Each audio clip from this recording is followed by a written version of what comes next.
Hey, welcome to my second video. I'm going to talk about the Emily Chambers Spirit Medium books. Those are the current ebook covers.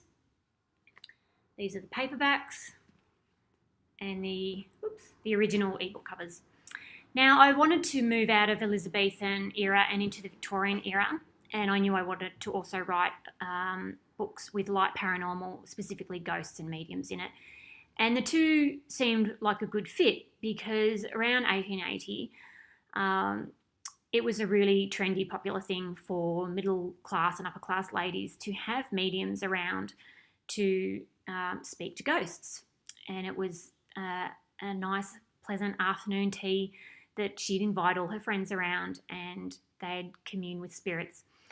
So the two definitely were a good fit for me. I also wanted to write a book for teenage girls, and I think a popular theme for teenage girls is feeling out of it, not fitting in, that sort of thing. So Emily struggles internally with being a medium, thinking of herself as a freak, but also in about chapter 2 or 3, she told me that she was going to be of African descent with darker skin than what's accepted in 1880s London.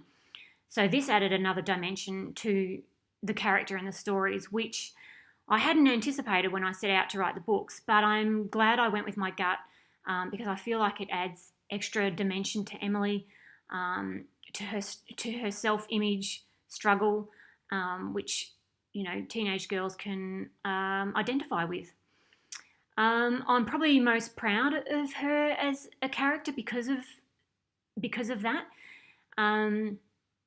I think I write my older female characters like India, they don't struggle so much with self-image.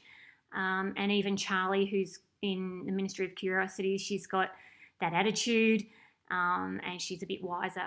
So even though she is young. But Emily sort of made these stories what they are, even though I also knew that I wanted to write strong romance and therefore needed strong romantic lead and a strong romantic conflict. And by that I mean a good reason to keep the hero and heroine apart, not just, social mores, but I needed something else. And that was to make Jacob dead. So, what harder way to get a couple together than one's dead and one's alive.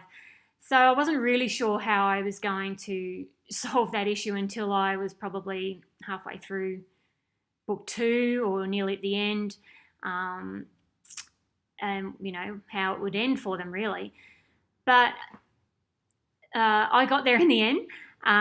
But I also think I'm most proud of this trilogy because it's the first set of books I'd written, or first series, where there was the main romantic plot and the main plot went over all 3 books.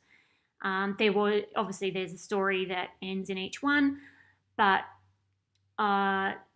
this was my first attempt at writing a series with a long plot arc and a long romantic arc, and it made it difficult.